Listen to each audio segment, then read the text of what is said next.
No hay duda de que la economía a nivel mundial empeora con el paso del tiempo.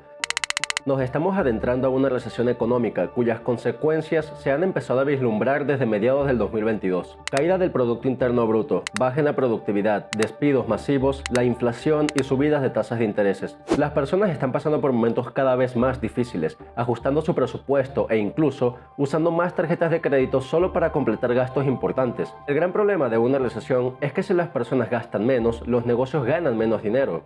Y como los negocios ganan menos dinero, tienen que despedir a gente y a su vez esto implica que los negocios ganan aún menos dinero. Este es un círculo de destrucción que se conoce como recesión. Las recesiones son totalmente normales ya que son intrínsecas al ciclo económico.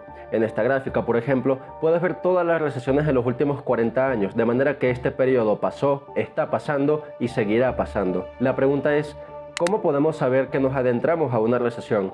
Si respondemos a esta pregunta, podremos adelantarnos a las señales de forma que no solo nos protejamos financieramente, sino también que nos beneficiemos. En este video vamos a entender cuáles son los 5 indicadores de que nos adentramos a una recesión económica.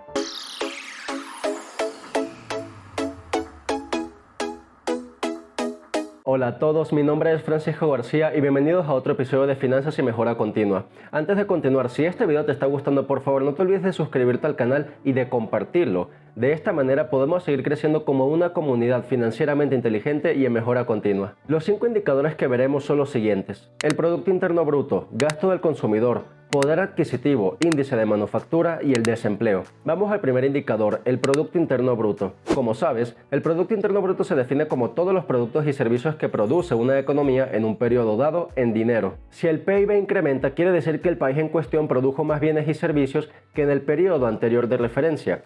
Por lo tanto, con el PIB podemos saber si una economía está en expansión o está en contracción. Si el Producto Interno Bruto da positivo, quiere decir que la economía se está expandiendo. Pero si el cambio del Producto Interno Bruto da negativo, quiere decir que la economía se está contrayendo. De hecho, por definición, se dice que si el PIB decrementa en 2 periodos consecutivos, dicho país se encuentra oficialmente en una recesión económica. Si nos fijamos en Estados Unidos, a inicios del 2020 el PIB cayó casi el 30%, lo cual, si fijamos nuestro lapso de tiempo a más de 70 años, ha sido la caída más pronunciada, casi 6 veces la caída del 2008. Además, entre enero y julio del 2022, podemos ver que el PIB se redujo en 2 periodos consecutivos. Por lo tanto, según la definición, ese país ya se encontraba en una recesión económica. Sin embargo, si nos fijamos hacia finales del 2022, apreciamos que el PIB de hecho incrementó. ¿Por qué? Hay 2 razones que explican esto. La primera es que si bien la economía está en un proceso de desaceleramiento, los consumidores siguen gastando como nunca. Esto lo podemos ver en esta gráfica. A pesar de que la economía le va mal, la gente sigue gastando y no está ajustando su presupuesto a la nueva realidad. La segunda es que a finales del 2022 China empezó a quitar las restricciones de movilidad producto del COVID. China es uno de los principales compradores de Estados Unidos. Con el COVID, la cantidad de productos enviados a China se redujo drásticamente y por lo tanto, Estados Unidos perdió dinero. Con la eliminación de las restricciones, empezó a vender nuevamente y por lo tanto ganó más dinero. Y esto de hecho lo podemos comprobar si analizamos a detalle el último reporte del PIB en Estados Unidos. Si nos fijamos en el apartado de exportaciones, puedes ver que estas incrementaron en el segundo y tercer periodo del 2022 en 13.8% y 14.8%. Sin embargo, si consideramos la sección de los productos duraderos, que son aquellos que no son de primera necesidad, vemos que el gasto de los mismos se redujo de 7.6% a menos 2.8% en el segundo periodo del 2022, evidenciando que las personas están empezando a reajustar su presupuesto hacia aquellas cosas de primera necesidad, como rentas, comida y transporte. Estas son las 2 razones que explican por qué el Producto Interno Bruto dio positivo para finales del 2022. No es porque a la economía le vaya bien y esté produciendo más bienes y servicios, es simplemente porque las personas siguen gastando más y porque en China se liberaron las restricciones producto del COVID. Y entonces, ¿nos estamos adentrando o no nos estamos adentrando a una recesión? Si bien muchos expertos como el CEO de Goldman Sachs afirman que sí entraremos en una profunda recesión, otros como George Esther de la Reserva Federal afirman que un aterrizaje suave es posible. Haciendo una analogía, la economía de Estados Unidos es como un avión en una gran tormenta.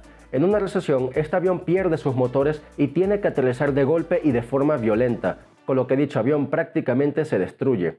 Cuando se habla de un aterrizaje suave, es cuando la recesión es muy leve. En esta analogía, sería que dicho avión solo pierde un motor y tiene que aterrizar de emergencia, pero lo hace de forma suave, sin daños mayores. El segundo indicador es el gasto del consumidor. Como vimos, esta fue una de las grandes razones por las cuales el Producto Interno Bruto dio positivo para finales del 2022. Sin embargo, a pesar de que fue un aumento desde el 2020, para finales del 2022 ya registró una leve caída. Y de hecho, varias compañías conocidas como Walmart han alertado que el 2023 parece ser un año de bajas ganancias, con lo que aumenta la probabilidad de que se siga despidiendo gente. Por otra parte, esta gráfica indica el porcentaje de inversores que tienen sentimientos alcistas sobre el mercado. Puedes ver que, desde el 2021, este sentimiento ha caído, pasando de 56.91 a 34.12%, es decir, que cada vez hay menos confianza en que el mercado otorgue buenos rendimientos. Y esto solo se explica si las condiciones económicas no son favorables. Lo cual me lleva al tercer indicador, que es la caída del poder adquisitivo. En este canal ya hemos platicado acerca de que la clase media está desapareciendo. En el 2022 se registró el nivel de inflación más grande en al menos 30 años. En Estados Unidos fue del 9.1% en junio del año pasado y en México fue del 8.7% en el mismo periodo. Sin embargo, los salarios no han incrementado al mismo ritmo que la inflación y de hecho tampoco han incrementado al mismo ritmo que el crecimiento de la economía. En este escenario es normal que las personas decidan reajustar su presupuesto y dejar de gastar en cosas que no son de primera necesidad, como por ejemplo carros, compra de casas, viajes por turismo y demás. Pero ¿por qué la inflación ha incrementado tanto? Porque no solamente fue en Estados Unidos, en todos los países del mundo la inflación alcanzó niveles récords. La razón está en las políticas de los bancos centrales. Como hemos platicado, un banco central es simplemente aquella entidad que en cualquier país se encarga de regular a la economía. Si a la economía le va muy bien y se acelera, esto se traduce en inflación. Por lo tanto, en este escenario los bancos centrales suben las tasas de intereses para reducir la inflación. Esto funciona porque al subir las tasas de intereses todas las deudas se hacen más caras, las deudas de las tarjetas de crédito e incluso todas las deudas de los negocios. Por lo tanto, la gente está gastando más dinero en pagar sus deudas y tiene menos dinero en el bolsillo para gastarlo. Por lo tanto, el gasto se consume y esto se traduce en una menor inflación. A su vez, los negocios ganan menos porque la gente gasta menos. Y como los negocios ganan menos, despiden a la gente para evitar pérdidas. Por otra parte, si a la economía le va mal y entra en un proceso de estancamiento, entonces los bancos centrales intervienen y reducen las tasas de intereses para estimular a la economía. Esto funciona porque al bajar las tasas de intereses, pedir crédito es sumamente barato. Verás, cuando llegó la pandemia en el 2020, la economía entró en un proceso de estancamiento. La gente estaba encerrada en sus casas y no gastaba, con lo que los negocios perdieron dinero y tuvieron que despedir a mucha gente. Fue en marzo del 2020 cuando entonces la Reserva Federal, que es el banco central en Estados Unidos, intervino en la economía para evitar un estancamiento. Y esto consistió en dos acciones en particular. La primera, la reducción de las tasas de intereses. De hecho, estas pasaron de poco menos del 2% hasta el 0.5%, el cual fue el valor más bajo desde el 2015. Y segundo, se imprimió una cantidad excesiva de dinero y este dinero se enviaba a sus ciudadanos como cheques de estímulo para que fueran a gastarlos y así la economía se siguiera moviendo. Pero la cantidad de dinero que se imprimió fue excesiva. Aquí puedes ver que la cantidad de dólares en circulación pasó de 15.000 millones de dólares a 27.730 millones de millones, casi el doble en tan solo 2 años. Esto hizo que la economía se estimulara, en efecto. Sin embargo, esto lo hizo a un gran costo. ¿Cuál fue ese costo? El incremento masivo de la inflación, llegando a valores históricos no vistos en más de 30 años en muchos países. Y esto obviamente afecta al consumidor si consideramos que básicamente tiene menos cantidad de dinero para gastar en productos de primera necesidad o en servicios de primera necesidad como la renta, la comida y el transporte. Y esto cobra especial importancia si una persona vive al día, es decir, que cada peso o dólar que entra se gasta. En Estados Unidos, de hecho, la situación es tan crítica que más del 60% de las personas vive al día. Y esto es sumamente importante porque quiere decir que para estas personas, con que tan solo incremente un poco la inflación o un poco las tasas de intereses, quiere decir que van a dejar de poder satisfacer sus necesidades básicas al completo.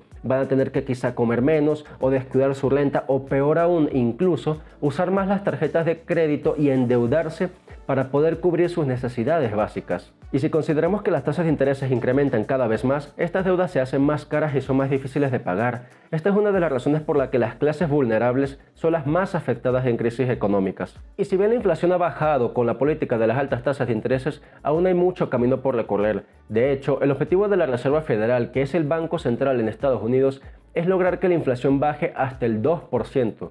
Considerando que hoy en día estamos un poquito por encima del 6%, hay mucho camino por recorrer. Y de hecho, se estima que aproximadamente 2 millones de personas van a tener que perder su empleo en Estados Unidos para lograr este objetivo. Y esto me lleva al cuarto indicador, que es el índice de manufactura. Este es un índice que básicamente mide los cambios en las cantidades de órdenes realizadas en la industria. Si vemos la gráfica de este índice, vemos claramente que desde el 2021 ha caído de forma pronunciada, pasando de 60 puntos a casi 45 puntos. Esto se interpreta como que cada vez hay menos órdenes de compra en la industria. ¿Y por qué habría menos órdenes de compra? Simple, porque la demanda por productos y servicios es baja. ¿Y por qué la demanda sería baja? Precisamente porque la gente tiene menos dinero por dificultades económicas. Y como ya vimos, lamentablemente, si las personas gastan menos, los negocios ganan menos. Y como los negocios ganan menos y además las tasas de interés son altas y sus deudas se hacen cada vez más caras, tienen que despedir personal como una medida de evitar o al menos minimizar las pérdidas. Y esto me lleva al último indicador, que es el desempleo. Aquí hay algo sumamente importante. Si nosotros vemos la gráfica del desempleo, por ejemplo en Estados Unidos, vemos que está muy bajo. De hecho, el desempleo se ha reducido, cada vez hay menos. Sin embargo, si nosotros nos vamos en la misma gráfica a la crisis del 2008, hasta ese año el desempleo era relativamente bajo, inferior al 5%. Fue en el 2010, 2 años después de generada la crisis, cuando el desempleo alcanzó su nivel máximo en 10%. Por lo tanto, que hoy en día el desempleo refleje bajos valores no quiere decir que a la economía no le esté yendo mal.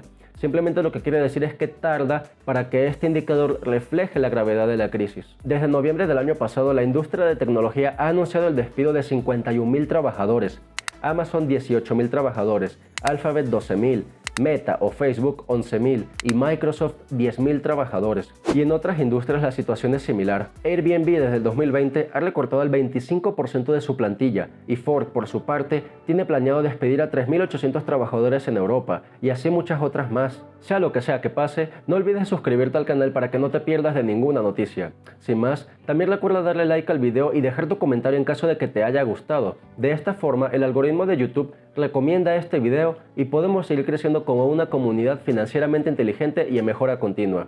Sin más, nos vemos en otro episodio de Finanzas y Mejora Continua. Cuídate mucho.